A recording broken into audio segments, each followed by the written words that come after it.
Do you want to have more control around sugar and reduce your sugar cravings? Maybe you want to eat better and lose belly fat, and you know that sugar is playing a role. Well, today I'm going to be giving 5 tips so you can start to break down about what's going on when you're having a sugar craving, because I know some of you out there want to reduce your sugar. You feel like you're addicted to sugar and you really want to eat better and have less sugar so that you can start feeling better and reaching those health goals. And before we get started, I want to tell you guys a little bit about my course coming up. It's launching on March 4th and it's called Healthy Inside and Out. So this is where you're going to take a habits-based approach to getting healthy. There's going to be modules and a good chunk of time spent on learning how to really balance your blood sugar. Because when your blood sugar is more balanced, you will notice that your sugar cravings going down. But we're also going to work on different emotional components and really learning how to tune into your body. So those practical pieces of how do I balance my blood sugar, but also how do I tune into my body? How do I handle these stressors and things that come up that lead me toward craving sugar and depending on it to feel better? And especially when we're having sugar cravings, our body is saying something to us. It's not just saying eat this sugar. There's something under it that we're actually looking for, that our body actually needs. So if you guys are interested in really getting healthy from the inside out, learning how to nourish your body, feel good about it, ditch this diet culture, lower inflammation in your body, and just feel better, I encourage you to check the description down below and check out this course and see if it's a fit for you. As it's launching, I have some bonuses. One is you're going to get a free one-to-one call with me that you can use during the course if you enroll by March 10th.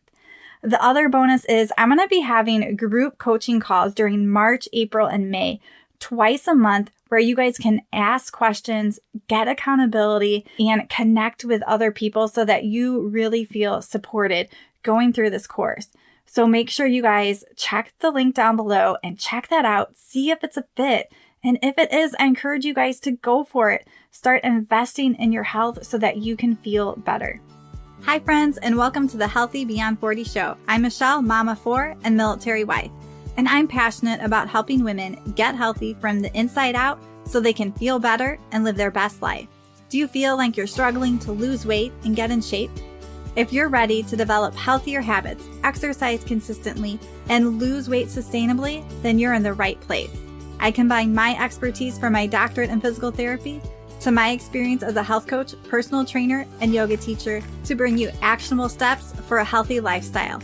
No magic pill here, so lace up those shoes and get moving. So I'm excited to dive in this episode today because sugar is all around us. I think God blesses us with sweet things, but they're just everywhere, and it was never intended to be this way. So something that could be a little treat every once in a while is they're looking at us all day, every day. So before I dive into the 5 tips, I just want to share this weekend, my husband and my youngest son, they went to Costco because we needed to get a few things, and my younger son wanted to get the free samples.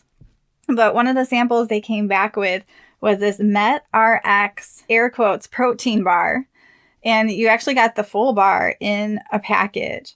And so my husband shows it to me and he's like, yeah, it has 30 grams of protein. So on the front of this bar, it says 30 grams of protein, 17 vitamins and minerals. And it's naturally flavored, no artificial flavors, made with real fruit. So when we look at something like this, we're thinking, oh, this is good. And it calls it a meal replacement bar. Okay, so this might be something good. And so he's like, yeah, it has 30 grams of protein. I'm like, how much sugar does it have? Well, this has 29 grams of sugar. It has 25 added sugars. So there's probably a little bit of those sugars that comes from some of the dried fruit that they're putting in there. But 25 grams of added sugar. Like, oh my goodness, guys, that is so much. And then it actually has 4 grams of sugar alcohols, like the fake sugars. Like, I don't even know why they have to add the fake sugars in here when they have that much sugar. And so this bar also has 390 calories, so it's definitely a meal replacement, but I doubt that most people are going to feel satisfied for very long from a bar like this. It only has 1 gram of fiber, and fiber helps us to feel more full. And especially when we eat something and there's just more volume of it, like foods that tend to be higher in fiber just take up more volume. That helps to fill our stomach up. So I just want to share this as we're diving into sugar, because we would think that sometimes when we're eating these protein bars or things like that, that they're healthy. And we really have to look at the labels and see what is in them. We want to look at how much sugar it's having, but you can read the actual ingredients. So for this one, for example, they have corn syrup, sugar, maltyl syrup, apple puree, fructose, glycerin, the dried apples, apple juice concentrate. I might be even missing 1 or 2. There's lots of different things that they're getting their sugar from in this bar. So we really want to educate ourselves. All right, so when we're talking about sugar cravings, my first tip here to do is to create a pause. So we want to get out of just reacting, and this can go for lots of things in our life. Maybe if we emotionally react in certain ways, is creating this pause so we're not just reacting. There's a lot of wisdom that we can gain when we pause before we do something. So if you're having a sugar craving or if you're going to reach for something, pause. Try to do it for 1 to 5 minutes. Take some deep breaths. Create some space there and really notice what's going on. Just being able to pause. And a lot of times we need to take some time just to develop this pause, not even to worry about what we're thinking or what we're going to do, because we have to create a new habit in our brain to just pause. And that can literally be sometimes the hardest part. So first we want to create this pause. Tip number 2 is, once you feel like you can pause, is to reflect on your triggers. Really figuring out for you, what was triggering you to go reach for whatever that was. Was it stress? Was it boredom? Were you feeling anxious? Maybe were you in a social situation and you're just feeling uncomfortable and it feels comforting to reach for food? Are you doing a task that you don't like? Maybe it's something at work and you go and reach for that food. Are you feeling tired?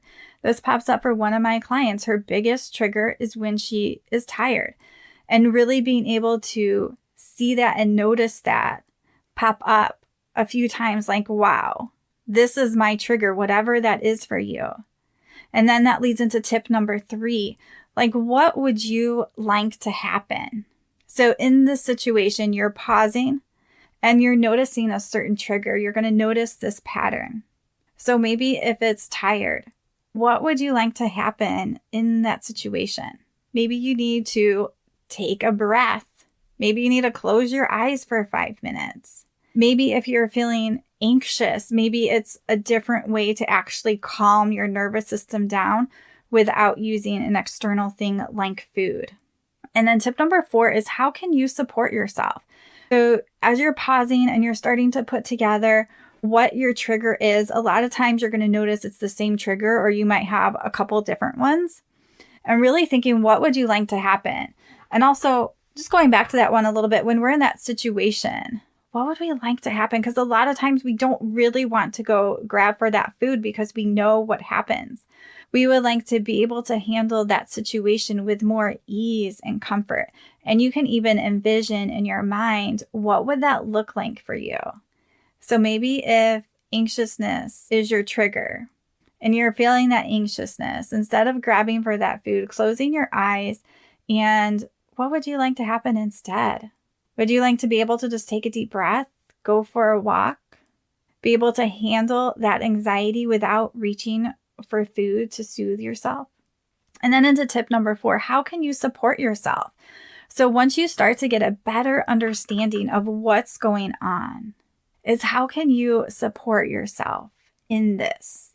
So the tired example that my client was experiencing, it goes back to the night before. How can you set yourself up for more success? How can you make sure that you are getting enough sleep? How can you maybe take a thing or two off your list? Or is it that you need a couple breaks in throughout your day to reset yourself.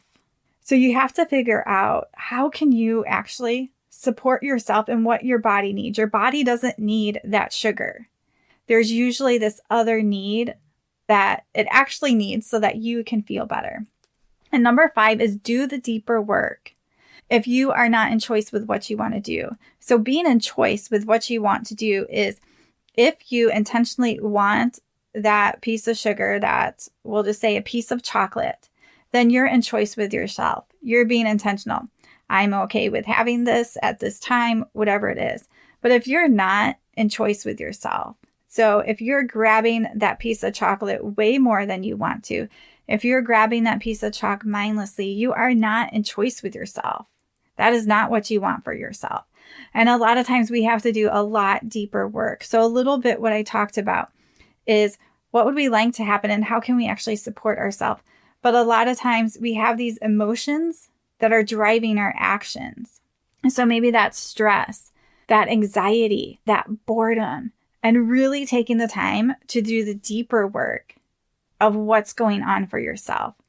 So if you're trying to work on this yourself, journaling can be a great tool to do. Talking with friends and not being scared to really go deep. And maybe there's like some stuff that feels ugly and not nice going on. And that's okay, because we need to get down and we need to let that stuff out so we can be free from it.